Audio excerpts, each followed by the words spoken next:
Hey guys, Cam here at the Battler Workshop. Well, I have a new tool or a new machine for the workshop. It's a bandsaw. I bought this off Gumtree of a tool maker that was going out of business, and he had a beautiful inky dye lathe for sale and a Pacific milling machine, and he also had this bandsaw for sale. So the price that he was asking for it, you could not buy it. These retail for around about $3,800, $3,900 at my local machinery house here in Australia, and I picked this up for an awful lot less than that. So yeah, for me it was a great buy. But yeah, it's made in Taiwan. Pretty reasonable quality, very good castings that are right through it. As you can see, it's got the welding attachment with it for butt welding the blades, and I've given that a bit of a try out just on some hacksaw blades, and yeah, it works really well. Nothing's broken yet, so very happy with that. We did have one main issue with it, and that is that the rubber tyres, as you can see here, were badly cracked, badly perished and badly cracked. This is the one off the top wheel, which I've already replaced. And I had these priced at my local machinery warehouse up in Melbourne, and for two of these big rubber bands delivered was going to cost me $170. Now I couldn't find anything on eBay that sort of matched this thickness. These measure up at about 5mm thick for the 310 diameter stuff. So I ended up making my own, which cost me a grand total of $5.80. So I'm going to take you through re-rubbering or re-tiring the bottom wheel, which I've currently got off at the moment. So we'll reset and show you how I made them up, and yeah, much better pricing than $170, I can tell you. All right, guys, we'll get set up and we'll go through what we did.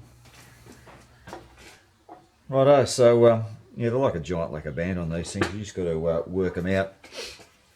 And the easiest way is to do it with two screwdrivers. Just get a fine blade screwdriver to get right down the side as far as you can. And these have, as I said, perished out and they're a little bit hard at the moment. Just got to find a spot I can get my blade in. There you go. Just get it in, use the second one just to keep pinching at it and get it opened up. Once it's opened up, you can then work it around. You'll probably find some maybe contact adhesive into place. This one doesn't appear to be.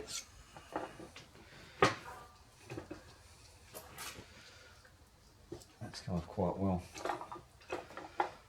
Now I have pre-measured the width on these, and yeah, they're 14mm.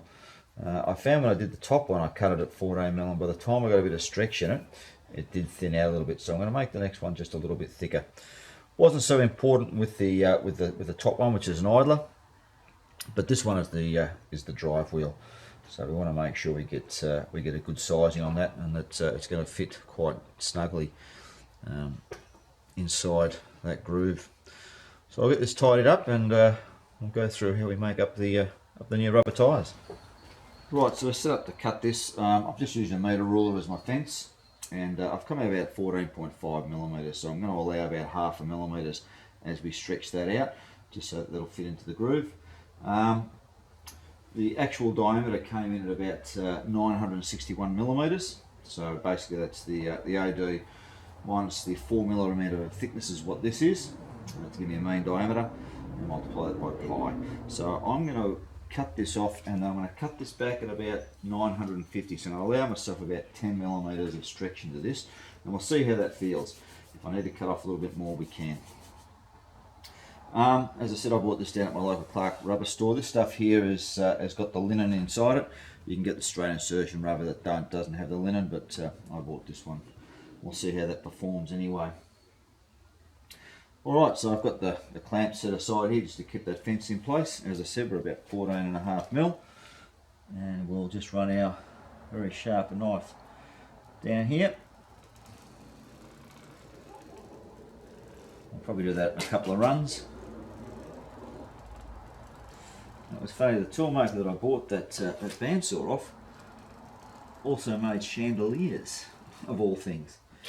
So I walked into his workshop and he had these magnificent chandeliers hanging from the roof.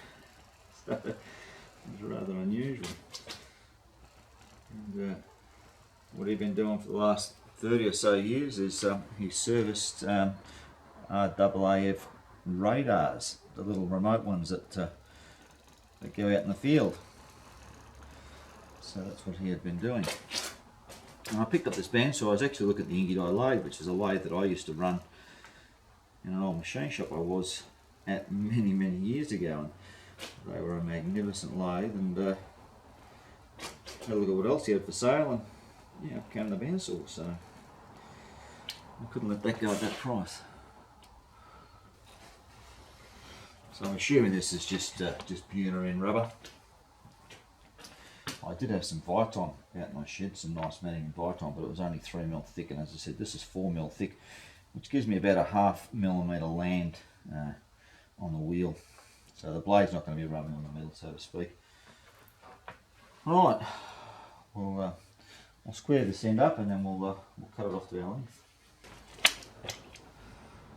We might start off at 55 and we can always trim back from there, so it's 955. Let's see how that feels. I can't remember what I cut the other one at. It was a little while ago. Righto, so let's see how we went with this, with our length and our width.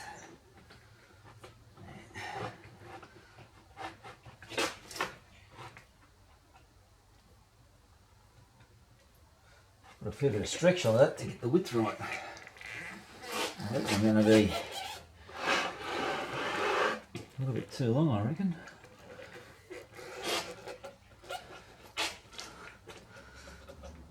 Nice and snug. Yeah. So yeah, we can take a fair bit off that. That stretching, and I'm really happy with that. I'd rather have that a really firm fit in there. As I said, this is the drive wheel, and I don't want that band slipping in any way, shape or form. So that's really biting into that groove really nice. As you can see, it's holding itself. Right, we'll mark that one. I will mark it just a tad bit longer. That's where we'll cut it. Oh no, it's going to be better that way.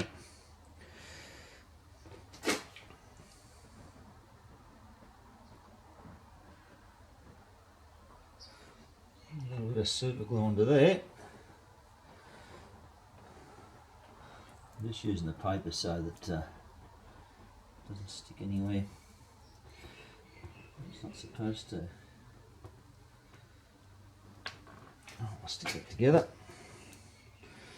As I said, what we'll do is we'll get the joint put into the groove first. This is what we've done now.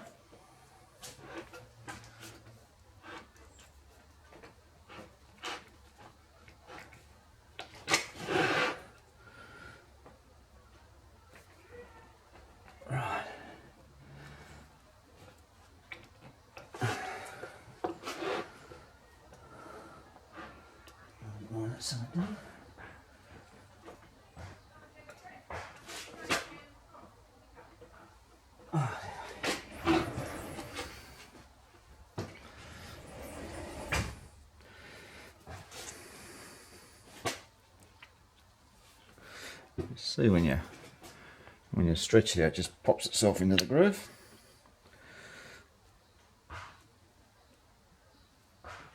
We'll just have to work it in there.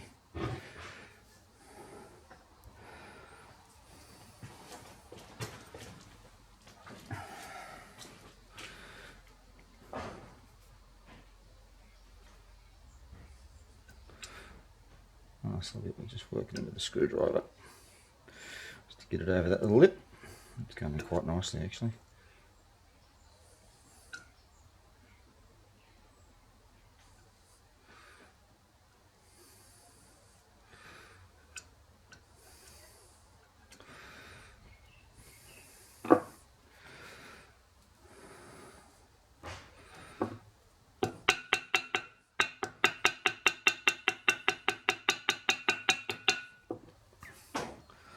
Oh, that's gone on there magnificently, so that's a beautiful fit all the way around there. Just worked it out with my fingers, but geez, I'm really happy with that. See our join, so that's our join just there. And that hasn't moved. So we're all done, good to go. Now, it might be a little while before I can get to my local bandsaw shop, because they're actually closed by the time I knock off work at the moment. So I might see if one of my mates or one of my sons can go over and give me some bandsaw material, and we'll make a bandsaw length up and we'll give it a go. You can feel there's just about a 1/2 mil land just over there, so at least the blades, cutting blades, aren't going to be rubbing on the metal part of it there. But there you go, it's a $5.80 fix, plus about $3 for the super glue, so as opposed to about $170, so I'm very happy with that. I thought these may have had to have a camber on them. I did try running a bit of string around the bottom of this first just to set up a little bit of a camber, and then I was contact adhesiving these into place, but I couldn't get them to stick properly. So I don't think the ones you buy actually have a camber set in them to try and center them. We'll just have to see how it goes. Yeah. Alright guys, so that's how you retire a bandsaw wheel. We'll come back when we get some proper blades into place, because the one that was in there was only a 5/16 wide one. He was only using it for cutting the brass tubing for the chandeliers he made. Alright guys, well thanks for watching, and as I said, we'll come back when we get an actual blade set up and we'll see how it all runs.